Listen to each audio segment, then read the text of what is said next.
сонсогчдоо Хүний эрх подкастын ээлжид дугаар дээр Монголын сэтгэл зүйчдийн нийгэмийн тэргуун бацсаггүй урайдаар өнөөдрийн бидний ярилцдаг болгон сонирхолтой сэдв байгаа. Хувийн шүүхийн байгууллагын ажилтнууд болон үйлчлэгчдийн сэтгэл зүйн эрүүл мэндийн асуудлаар ярилцсан. Энэ асуудал сүүлийн жилүүд бас эрчимтэй яригдаж байна. Яг яагаад гэдэг хоёлаа явцынхан болоо яриад эхний ээжинд яг энэ асуудлаар тахансан ийм нарийнчсан судалгаа манай Монгол улсад байдаг юм байна. Хэлээс захиалдаг хөө. Судалгаа бол манад их хомс байна. Энэ чиглэлээр хийгдсэн.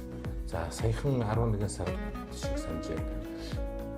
Хуульчдын ёс зүйгээд үндэсний хэмжээний том симпозиум хууль ийм байгууллагуудын ажилтнууд оролцсон. Ийм симпозиум хийсэн, би тэнд оролцсон. Тэгээ энэ дээр бол өмгөөлөгчд, шүүгчид, прокурор, ер нь хууль шүүхийн байгууллагын ажилтнуудад бол асар их стресстэй. Сэтгэл зүйн асар их дарамттай тал бүрийн одоо ялангуяа өмгөөлөгч бол өөрийн үйлчлүүлэгч, эсрэг тал, за тэгээ шүүгч, бусад талуудын прокурорын зүгээс ч юм уу ийм дарамтууд асар өндөр байдаг учраас маш өндөр стресстэй байдаг. Тэрнээсээ болоод одоо burnout гэж ярьдаг, ажлаас алшрах хам шинж, улмаар одоо хэд ядаргаанд орох ч юм уу, сэтгэл готролд орох, зэрэг одоо асар олон хүчин зүйл нөлөөлж эмгэг шинжтэй илэрлүүд бий болдог учраас хэцүү байна гэсэн. За энэ бас ихэнхдээ юунаас болж байгаа нүг гээд мэрэгчлэтнүүд хуулийн салбарт ажиллаж байгаа мэрэгчлэтнүүдийн ярианаас сонсоход бол хүмүүсийн хоорондын харилцаанаас их болд юм байна гэж. За тэгээ ажил дээрх харилцаанаас гадна гэр бүлдээ очиод асуудал үүсдэг. Ажил дээр тэр зовлон бэрхшээл хүнд нөхцөлд ажиллаад хүн амны хэрэгтэй тулаад одоо амиа алдсан юм уу нас барсан хүмүүстээр очиод ингээд тэр өөрийнхөө сэтгэлийн зовлон бэрхшээлийг ажилдаа үлдээгээд гэртээ харж чаддгүй учраас гэртээ очиод нөгөөх нь гэр бүлийн зөрчилд оруулах асар өндөр аюултай байдаг учраас энэ хуульчдад сэтгэл зүйн дэмжлэг маш хэрэгтэй байгааг ярьсан. За энэ бол ганцхан хуульчдад биш. Ер нь бүхэл хүмүүст сэтгэл зүйн дэмжлэг хэрэгтэй байгаа. Сэтгэл зүйн дэмжлэг гэхээр юу гэдэг юм болоо гэдэг. Ер нь бол эхний ээлжинд хамгийн наад зах нь бид нар монголчууд бүгдөө сэтгэл зүйн наад захын анх шатны мэдлэгтэй болох хэрэгтэй. Би хүнтэй хэрхэн харилцах юм? Ямар өнгө тооноор харилцах вэ? Хүүхдтэйгээ яаж харилцах юм? Хүүхдтэйгээ харилцах шийдэх болчиход шүү дээ одоо монголчууд. Яагаад гэвэл бүгдөө дэлгэц шаагаад нөгөөхөөс хамааралтай болцсон. Тэрийг болох гэхээр ууралдад юмнаас хамааралтай болцсон хүн чинь тэрнээсээ салж чаддгүй. Тэрнээсээ салгахаар эхний ээлжинд маш их уур уцаар та байдаг. Тэгээд тийм байдлууд үүсдэг учраас зөрчил үүсдэг байна. Дээр нь стресс байна, ажлын ачаа дарамт. Ажлын ачаа дарамтаас гадна манай Улаанбаатар хотод ялангуяа хөдөө орон нутагт янз тэгтээ харьцангуй арай Улаанбаатарын хувьд бол дээр маш их одоо орчны бохирдол, агаар орчны бохирдол, автомашины төвжирлээс, дуу чимээнээс үүдэлтэй хүний сэтгцэд нөлөөлж байгаа нөлөөлөл асар өндөр байна. Тийм учраас хүмүүс бол байнгын сэтгэл зүйн дарамт ачаалалтай, тэгээд мэдрэлийн ядаргаатай байна. Тийм учраас байнгын одоо зовлон бэрхшээл сэтгэл зүйн хувьд амсч штэ. Тэгэхээр энэ нэнтрийг бол хүн эзээч гаднаас хараад ойлгохгүй, хүн өөрөө сэтгэлээ удалж ярих тийм орчин, тийм одоо үйлчлүүлэгч, сэтгэл зүйчд очдог төвүүд байх хэвээр. Гадаадны зарим орнуудад тийм төвүүд байна л да. Үйлчлэлд зориулсан одоо Японд жишээлбэл бие даасан тийм зөвлөгөө гэдэг төвүүд байна. Тэнд хуульчид, хуулийн байгууллагын ажилтнууд очиж зөвлөгөө авдаг. Ийм байна шүү дээ. Тэгээд ганцхан одоо хуульчид өөрсдөд нь хууль шүүхийн байгууллагын ажилтнууд зөвлөгөө өгөхөөс гадна тэд нартай ажиллаж байгаа хүмүүс өөрсдөө бас сэтгэл зүй ойлгож сэтгэл зүйн дэмжлэг авах шаардлагатай байдаг. Тэгээ энэ чиглэлийн ажлууд манад үнэхээр одоо хоцрогдсон байгаа. Тэгэхээр энэ чинь сэтгэл судлалчин бол өөрөө онлайн бөгөөд хэрэглээ нэгсэн хоёр том салбартай байдаг.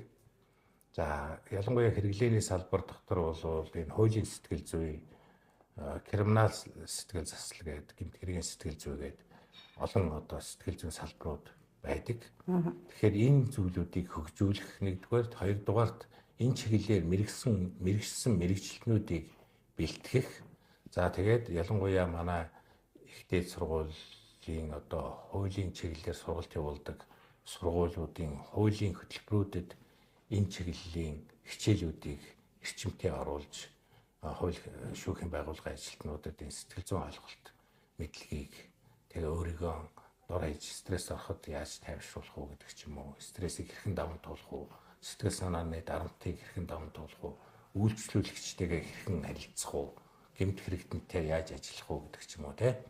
Тэдний сэтгэл зүйн байдлыг яаж ойлгож, таньж, мэдэж, аюултай нөхрөө, аюул багтаа нөхрөө гэдгийг мэдэж ажиллах уу гэдэг ч юм уу. Гадны улс ч гэсэндээ энэ гүйцэтгэх ажиллагааны явцад сэтгэл зүйчдийг оролцуулаад бас ингээд тухайн нэг хэрэгтнийг хэргийг илрүүлдэг гэжсэн. Тэгвэл яг манайд процесс бол ороод ирчихсэн л байгаа юм тий. Би энэ бодиттой кейс жишээ ярил л да. Би одоо Германд төрийн удирдлагаар сурч байхдаа 2 сар нэг мужи улс дадлага хийсэн. Мужи улсын дотоод хэргийн яамд. Тэдний мужи улсын дотоод хэргийн яам цагдаагийн байгууллага нь харьяалагддаг. Тэгээд дотоод хэргийн яамч өөрөө засаг сархааныхаа асуудлыг хариуцдаг. Тэгээ одоо тэр байгууллагад ажиллаж байхад намайг манай харьяанд байдаг цагдаагийн байгууллага дээр та нэг 2-7 хоног дадлага хийх үү гэхээр тгийгээд очиод тэгээд дадлага хийгээд ингээ ажиллаж исэн нэг өдөр маргааш манай нэг тусгай баг яг талбартаар ажиллах гэж та хамт явах уу гэхээр тгийгээд. Тэгээ тэр мужи улсад хуучин Америкийн цэргийн бааз байжгаад гарчсан тэнд хуучин цэргийн онгоц буудаг онгоцны буудалтай тэгээд одоо нууц байгууллагуудын мэдээллээр гадны онгоц барьцаас нөхдүүд тэнд онгоц буулгах оролдлого хийх магадлал өндөртэй байдаг гэд тэр цагдаагийн тусгай алба багаараа байнга тэнд очиж 7 хоногт хэдний удаач байдгийн тогтмол сургалт хийдэг. Тэгээд сэтгэл судлаач энд ямар үүрэгтэй юм гэсэн сэтгэл судлаач нь хамт явсан.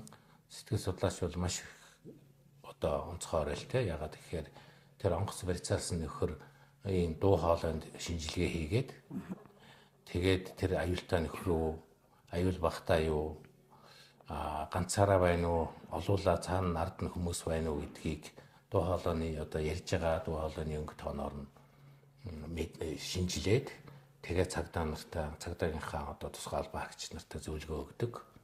Наа чин олчгор нөхөр байна. Өөрөө амархан бууж өгнө гэдэг ч юм уу. Эсвэл наа чин аюултай нөхөр байна шүү. Ер нь ямар ч юмд одоо буулт хийх боломжгүй нөхөр байна гэдэг ч юм уу те. Ингиж одоо зөвлөж хамтарч ажилладаг. Тухай яриад тэгээ газар дээр сургалт хийгээд тэгээ одоо тийм бодит байдал шиг симуляц гэж ярьдаг шүү дээ. Тийм бодит байдал үүсгэж тийм сургалт хийж нэг өдөр би тэд нартай хамт дагаж ажиллаж явж бас их зүйлийг мэдэж авсан. Тэгэхээр ийм чиглэлийн сургалтуудаас өсвөлэл ер нь бодит амьдралаар тохиолж болох бүх нөхцлүүд дээр бэлэн байх хэрэгтэй байхгүй юу манай тусгай албан хаагчид. Тэгэхээр энэ чиглэлийн сургалтууд дотоодод сурсан хүмүүс за тэгээ ажил дээр нь давтан сургах, мэрэгжил дэвшлүүлэх энэ чиглэлийн сургалтууд манад ерөөсөй байхгүй байгаа даа л дээ. Тийм учраас энэ чиглэлээр тусгайлан хөтөлбөр боловсруулж ажиллах хэрэгтэй байна. Монгол бол энэ төрлийн судалгаа маш хомстой гэж та хэллээ л дээ тий. Тэгэхээр яг судалгаа гэдэг хомос гэсэн магадгүй та мэрэгжлийн хүний хувьд одоо энэ хуулийн байгууллагын албаагч бол ярилцдаг баг. Та яг ярилцж явах нийтлэг байдлаар ямар зүйлүүдийг ярилцаад ярьдаг вэ?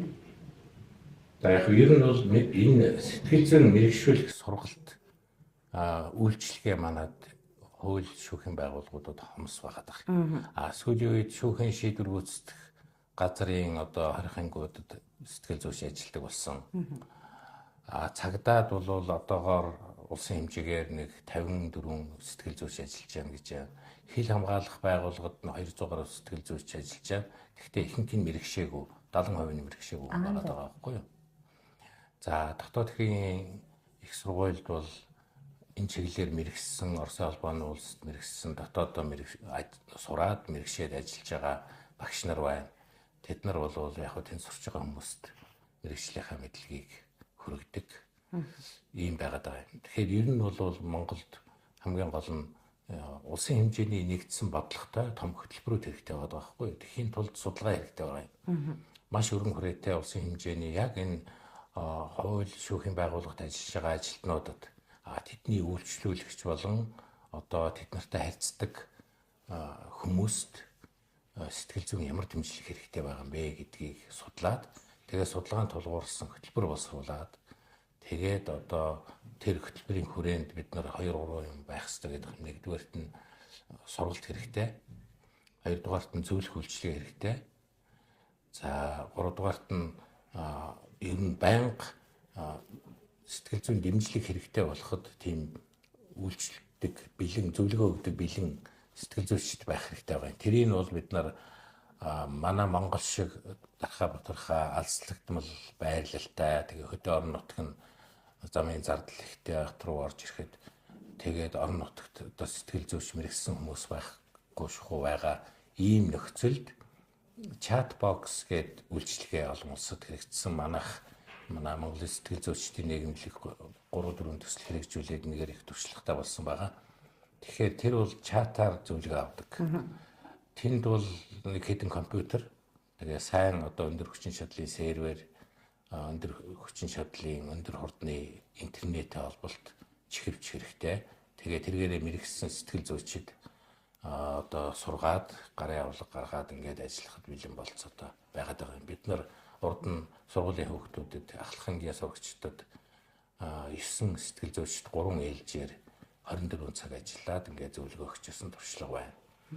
Дээр нь бол насанд хүрэгчид ялангуяа чатаар зөвлөгөө авахаас илүү утсаар зөвлөгөө авах сонирхол ихтэй байдаг. Тэгэхээр давхар утасны үйлчилгээ бий болгох юм бол хөдөө орон нутгаас ч гэсэн хуульчид шүүхийн байгууллагын ажилтнууд ч юм уу борхоор өмгөөлөгчд бол сэтгэл зүйчээс мэрэгжлийн зөвлөгөө аваад ингээд цаашаа ажиллах болцоо байгаад байна. Тэгэхээр ийм зүйлүүдийг бий болгосон үндэсний том хөтөлбөр хэрэгтэй байна. Чатбот ч юм уу тодорхой нэг хэмжээний зөвлөгөө авах боломжийг нээж өгөх шаардлагатай л гэж байна тийм. Тэгэхээр эргээд нөгөө нэг тухайн аль баг шиг нууцлалын асуудал яригдэн шүү дээ тийм.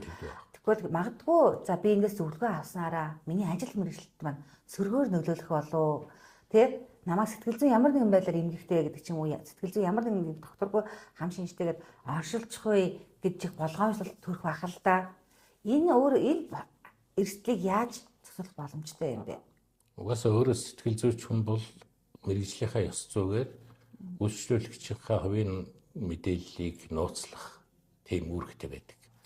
Тэр үүднээсээ одоо хүүхдч бай, насанд хүрсэн хүнч бай, хууль шүүхийн байгууллагын ажилтнч бай, хинч бай, жирийн иргэнч бай, тэд нарын ярьсан зүйлийг гадагшин одоо нээлттэй бусдад мэдээлэх юм уу, хэн нэгэнд хэлэх ямар ч тийм ёс зүйн ирэх байхгүй тэднэрт. Тийм учраас тэрийг нууцладаг. Тийм учраас би хэлээд байгаа тэр чатбокс үйлчилгээ, утасны үйлчилгээ бий боллоо гэхэд тэрний нууцлалыг маш сайн хамгаалж өгөх ёстой байгаа. Тэгээд яаж архивлахыг, яаж одоо тэрийг хамгаалахыг, яаж мэдээлэл гадагшаа алдагдахгүй байх нөхцөлийг бүрдүүлэхийг. Тийм учраас бид нар Ханс Соёлын сангийн одоо суурин төлөөлөгчтэй уулзаад Монголд энэ хуульчдын сэтгэл зүйн байдлыг дэмжих зорилгоор чатбокс үйлчилгээний төв ажиллуулах хэрэгтэй байна. Энийг дэмжиж өгөөч. Энэ өөрөө хөтөлбөрийн хүрээнд гэсэн. Энэ хөтөлбөрийн хүрээнд энэ ч олон арга хэмжээ хийн штэ. Тэрний хүрээнд нэг одоо доктортой Монголд хэрэгтэй хуульчдад хормхон зуур зөвлөгөө өгөхөөс гадна цаашдаа бол энэ чатбокс үйлчилгээний төвийг судалгааны зорилгоор бас давхар ашиглаж болно. Иргэдийн зүгээс их олон эргэлзээд агуулсан асуудлуудыг ярьдаг л та. Яг одоо өөр хоёулынх нь ярьж байгаа асуудалтай холбогдох юм бол мэргэжлийн ёс зүй гэж та сая хэллээ. Үнэхээр ёс зүйгээ баримлж чадах болов. Одоо чинь шүүгч, прокурор гээл цагдаа гээл үзэх юм бол иргэд төдийлэн сайн итгэдэггүй шүү дээ, тий? Улс төрчид итгэдэггүй, шийдвэр гаргах төвчний хүнд хүн байг тусмал эдэр гээл ярьдаг шүү дээ. Тэгэл ёс зүйгээ баримталж хүний хувийн нууцыг дор хаяж хадгалахгүй болвол тэр хүн дээр хүн очиж үйлчлүүлэхгүй тэр хүн мэргэжлийн чиглэлээр ажиллах юмс болцоог болно л гэсэн үг. Мэргэжлийнхаа ёс зүйг баримтлах хэрэгтэй. Би ер нь энэ залуучууд манай мэргэжлийн салбарын хүмүүст хэлдэг. Одоо ёс зүйн дүрмгүй учраас л ажиллахад төвөгтэй байгаа юм шиг юм манай сэтгэл зүйчтэй ярьдаг. Тэгэхээр би тэгдэв. Ер нь мэргэжлийн ёс зүй гэдэг бол бакалаврын төвшөнд төлөвшдөг зүйл. 4 жил юм уу 3 жил суралцах явц. Тэр үед чи мэрэгжлийн ёс зүйн эзэмшиг бол тэр мэрэгчлэр ажиллах боломж байхгүй. Мянган сайхан дүрм журм хууль тогтоомж гараад чи өөрөө мэрэгжлийн ёс зүйн эзэмшсэн, тийм төлөвлөсөн мэрэгчлэлтэн болж чадаагүй бол тэр хууль дүрм, тэр ёс зүйн дүрмийг зөрчинө. Чи үнэхээр мэрэгжлийн төвшөнд хүний хувь зөв төлөвшөөд тэгээ мэрэгжлийн ёс зүйн дагаж мөрддөг ийм мэрэгчлэлтэн болж чадсан бол ямар ч дүрм журм чамд хэрэггүй. Дүрм журм байхгүй байсан чи ёс зүйг аваад ажилланаа. Тийм учраас та нар илүү юм шаардаад илүү өөрсдийнхөө мэрэгжлийн ёс зүйг дагаад ажиллаа л гэж шаардлага тавьдаг. Яагаад гэхээр одоохондоо манай тийм дүрм зарим салбарт байгаа, зарим нийтлэг зүйл байхгүй. Нийтлэг зүйл яагаад гаргаж болохгүй байна вэ гэхээр өнөөдөр хитрхи барууны орнууд шиг хатуу дүрм журмтай болоод хууль тогтоомжуудтай болцохоор тэр шаардлагуудыг хангасан хэмжээний мэрэгсэн юм уу одоо янз бүрийн нөхцлүүдийг бүрдүүлсэн тийм сэтгэл зүйч манад цөөхөн байгаад байна. Одоо хөгжиж ядах гэж байгаа салбарыг хуулиар боомлчих болохгүй гэж би өөртөө бодоод байгаа. Тийм учраас хөгжөөд жаахан хөл дээрээ босоод ирэхээр нь журамлая гэсэн бодолтой байна. Сая сэтгцэн эрүүл мэндийн асуудлаар салбарын мэргэжлөө суулсан байгаа тий. Тэгээ тэрэн дээр 4 хүн дотор нэг нь сэтгэл зүйн тулгамдсан асуудалтай байна гэдэг зүйл ярьж байлаа л дээ. Тэгээ тэдгээрийн дийлэх хувь нь ажлаас халшрах хам шинж байна гэдэг зүйл ярьж байсан. Тэгээ энэ жишээлбэл ажлаас халшрах хам шинжийг тухайн нэг сэтгэл зүйн эмчилгээнд хамрагцсанараа өөрчлөх боломжтой гэдэг. Одоо би стресст орохоор дараа хийжэл зарим кино дээр гарч яадаг шүү дээ. Та 10-аас эхлээд нэг 0 хүртэл сайхан уужим амьсгаа авч байгаа тоолчих ядахтаа одоо тэгэх юм бол та хоромхон зур тайдах болцоотой.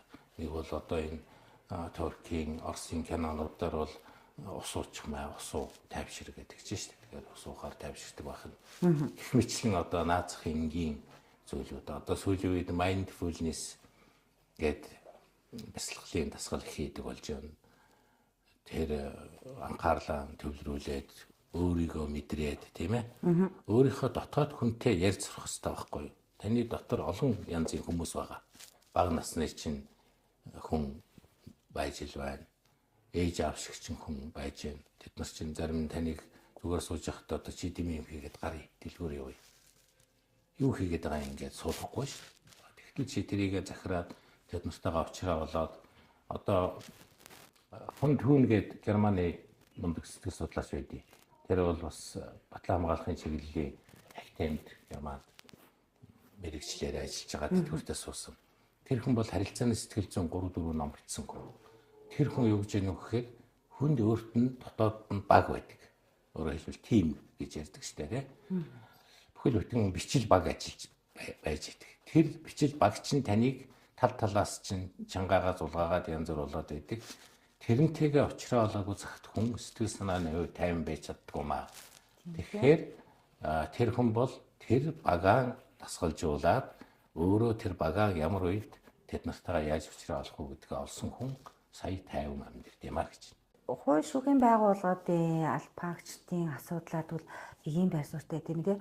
Тэгвэл өөрчлөлтийн зүгээс ярил л да. Одоо жишээ нь хуулийн байгууллагаар өөрчлөлж байгаа иргэдийн сэтгэл зүйн асуудал бол маш хүндэд. Нэгдүгээр хууль хэвлээний мэдлэггүй байдаг. Хоёрдугаар тухайн гэмтэргийн хохирогч, холбогдогч гэрч болсоос шалтгаалаад маш олон дарамтанд өртсөн байдаг шүү дээ. Эдгээр иргэдийн сэтгэл зүйн асуудал дээр нь нийт хүнд юуг нь анхаарах хэрэгтэй гэдэг чинь тухайн хуулийн байгууллагын албаагчдын зүгээс ч юм уу тий. Тухайн шүүх процессд оролцож байгаа хохирогч юм уу? Тэнд гэрчээр оролцож байгаа хүмүүсийн гэрч бол одоо үнэн мэдүүлэг өгч өгнө уу юу гэдгийг ажиглаж ярьж байгаа зүйл, зан үйл, бусад зүйлээр нь мэргэжлийн талаас анализ хийдэг.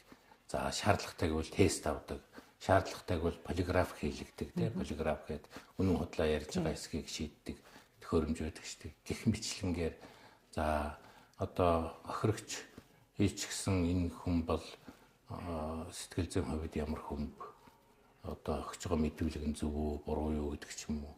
Аль эсвэл одоо стресс орсноос болоод буулт хийж яана уу гэдэг ч юм уу. Ингээд тэр стрессийн нөхцөл байдлыг тайвшруулж өгөхөд нь шаардлагатай бол сэтгэл зүйч ажиллах жишээтэй. Гэх гэх мэтлэнгээр маш олон чиглэлээр сэтгэл зүйч бол энэ процессуудад орж ажилладаг ийм хүн баггүй. За одоо 20 ангид мөчж байгаа хоригдлууд байна. Тэд нарыг нийгмийн амьдралд эргээд ороход нь туслах жишээтэй тий. Эсвэл амиа оролдлого бол 20 ангид байгаа хүмүүс ихэнх үедээ асар өндөр байдаг гэдэг. Тэрийг тайвшруулж хэвийн байдалд нь оруулахад нь туслах гэх мэтлэн одоо маш олон чиглэлээр сэтгэл зүйчд бол тэнд ажилладаг. Тэгэхээр сэтгэл судлаачд бол үнэхээр одоо энэ салбарын гэхтэл маш олон зүйлд. Одоо манай Орос улбаны улс тэгээ сонссон Монголд бол нохой сургагчаар бэлтгэдэг ирсэн хүн хүртэл байж байгаа хэлбэл тийм одоо энэ нохойг зөв сургадаг. Одоо манай дотоод хэргийн их сургуулийн намын эрдэнэгээд маш сайн 20 гаруй жил ажилласан багш байна. Тэр хүн бол гэмт хэрэгтний сэтгэл зүйн асуудлаар судалгаа хийгээд профайлинг гэж одоо гэмт хэрэгтний ерөнхий өөрийнх нь хандлагыг ажиглаад нэг бол хараад судлаад ярилцах явцдаа энэ хүн бол энэ гэмт хэргийг үйлдсэн үнэн байна, худлаа байна гэдгийг оншилж гаргах ч юм уу гэх мэтлэнгээр одоо цагдаа нартай, мөрдөн байцаа гişin нартай ажилладаг. Ийм сэтгэл зүйч хүртэл байна шүү дээ. Маш нарийн мэргэсэн гэмт хэргийн нөхцөлд хүмүүсийг таньдаг. За тэгэл одоо тэр хүн жишээлбэл бид нар сургалт хийлгэсэн ярьж байгаа нь юу гэхээр өөрөө хэдийгээр багш хүн ч гэсэн цагдаагийнхаа формыг ажилдаараа тайлж өгөөд жирийн хувцас өмсөд гэртээ харьдаг. Тэр нь юу гэхээр ажил бол ажилдаараа би сэтгэл зүйн хувьд ч гэсэн бүх зүйлээ орхиод тэгээд жирийн иргэн болоод жирийн одоо хүний хань ээж болоод гэртээ хараад яг тэр дүрдээ ороод ингээд ажиллаж амьдрах шаардлагатай гэдгийг ойлгосон сэтгэл зүйч багч. Тэрийн шиг хууль шүүхийн байгууллагын ажилтнууд ер нь хинч бай хүнтэй ажилладаг хүмүүс гэр бүлдээ очиод ээж аав хүүхэд алиг хүүхэд бол тэр дүрдээ ороод ажиллах хэрэгтэй гэдгийг л ойлгож ажилдаараа тэр хамаг стресс, хамаг бэрхшээл, аль эсвэл сэтгэл хөөрсөн тэр зүйлүүдээ бүгдийг орох хэрэгтэй байхгүй. Тэрийг л одоо сэтгэл зүйчтэй ажиллаж сурдаг. Тэгэхээр сэтгэл зүйч гэдэг хүн бол хүний зам үйлийг урьдчилан тааварлах, ажиглаж, онцлох, сэтгэл зүйн тестүүд болон бусад багш төхөөрөмжийн тусламжтайгаар онцлох ийм чадвартай мэргэсэн хүмүүс байдаг учраас тэгээд хүний одоо сэтгэл зүйн янз бүрийн эмгэг шинжтэй өөрчлөлтүүдээр тусалж удаан хугацаагаар зөвлөж тэрийг ангаах ийм чадвартай хүмүүс бэлтгэдэг. Тэгэхээр манайд бол клиник сэтгэл судлаар харамсалтай одоо мэрэгшүүлж байгаа тийм ихтэй сурвалж алгах энэ чиглэлээр мэрэгшүүлэх хэрэгтэй л дээ. Барууны орнууд бол клиник сэтгэл судлаар 3 жил бакалавр сураад тэгээд цаашаа 2 жил үргэлж магистр сурчээж сая сэтгэл судлаач гэдэг статус хуулиараа авдаг. Тэгээд дахиад 2.5 жил сурчээж тэр хүн клиник сэтгэл судлаар сураад одоо сэтгэл засалж сэтгэл зүйч сэтгэл засалч гэдэг статус авч хүнтэй ажиллах эрх авдаг байх жишээ. Тэгээд 7.5 жил бүрэн сурчээж сая эрхээ авах нь шүү дээ. Тэгээд цаашаа ингээ мэрэгшүүлээд тасалдгүй мэрэгшээ дэвшүүлээ явж явах хэрэгтэй байдаг. Гэх мэтчлэн зүйл одоо манад ерөөсөө эхлэнч тавигдаагүй салбарууд зүйлүүч байна. Урилгыг хүлээн авч бүрэлдэхүүн ирж сэтгэл зүйн эрүүл мэндийн асуудлаар бас бодлоо хуваалцсан танд маш их баярлалаа. Энд өөр нэмж хэлцэх зүйл байгаа лөө? За баярлалаа та бүхнийг урьж энэ ярилцлага хийсэн.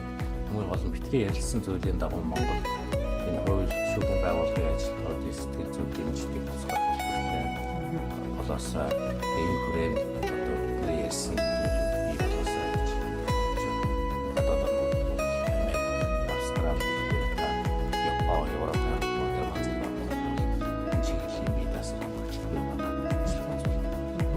Маш баярлалаа. Гэхдээ өнөөдрийн цашны ярилцлагаар Монголын сэтгэл зүйчдийн нийгмийн төлөв хэрэгэн Батцахгүй оролцлоо.